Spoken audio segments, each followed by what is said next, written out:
A very good afternoon and welcome to Lunchtime News on Channel 1 MTV. Taking a look at your headlines. Minister of Higher Education calls on students not to become puppets.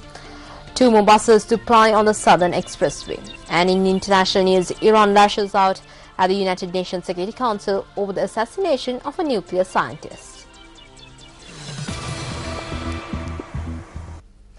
Now for those stories in detail, President Mahinda Rajapaksa paid homage to the Jayashree Mahabodhi yesterday. Meanwhile, the President's media unit stated that the President participated in a religious ceremony for 1,000 Kiriyamavaru at the Mirisivati Chaitya at dawn today. A communique by the unit added that this ceremony was held to invoke blessings on President Mahinda Rajapaksa, the 3 forces and the country. The President also paid homage to the Ruwanvali Mahasaya.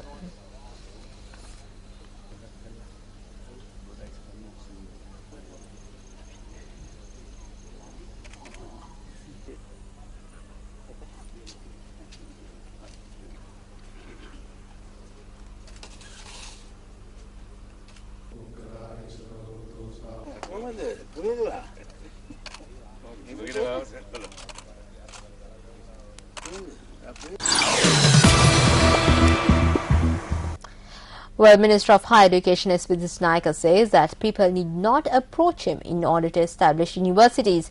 He made this comment while attending the Colours Night of the Colombo University yesterday. Certificates and trophies were presented to university students who had excelled in various sports activities in the year 2011.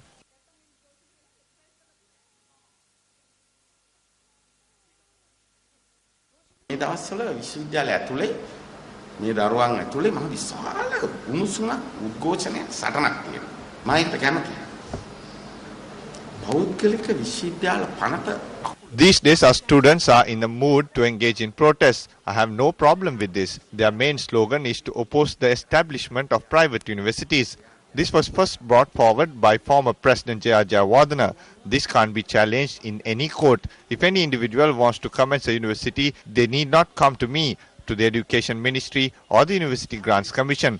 As a result, since the year 1984, 51 such universities have been established.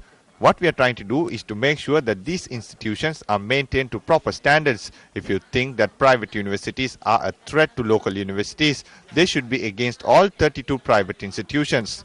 If there is a threat to local universities, then the law should be amended. තත්ත්වය ජාත්‍යන්තර ප්‍රමිතියකට අනුව ගියේ. ඔවුන්ගේ ආයතන වල තත්ත්වය ඉහළට ගේන්න පනතක් ගේන්න තමයි අපි අවශ්‍ය කටයුතු කරගෙන යන්නේ.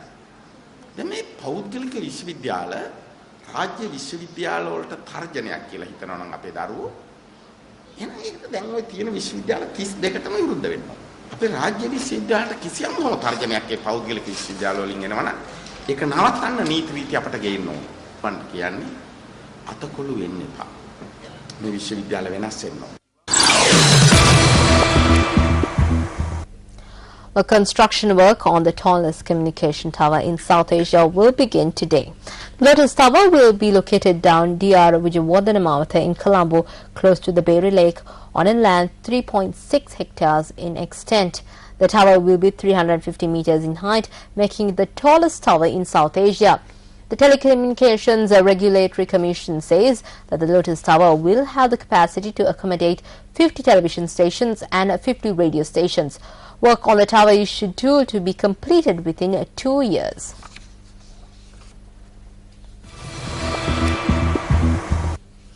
The Sri Lankan Transport Board states that it has deployed 2 more buses on the Southern Expressway today.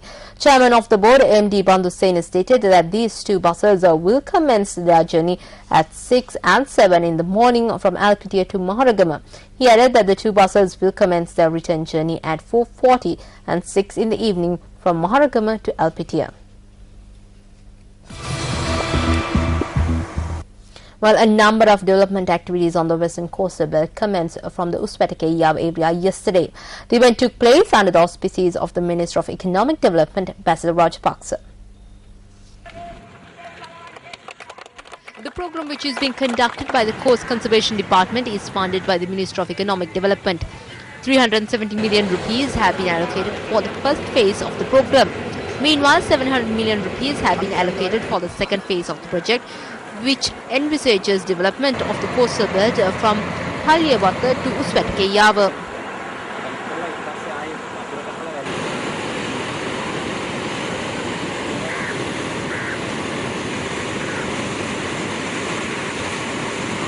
මුදු තීරයේ තුනෙන් දෙකක් අවුරුදු 30ක් තිස්සේ අපිට අහිමි වෙලා තිබුණා.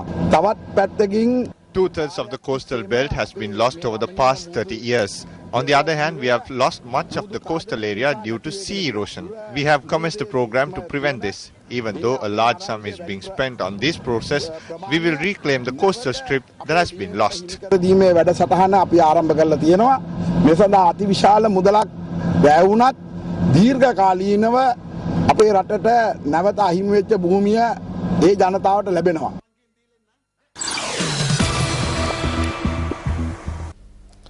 Well, 3 persons have been killed in 3 separate accidents which occurred in several places in the island.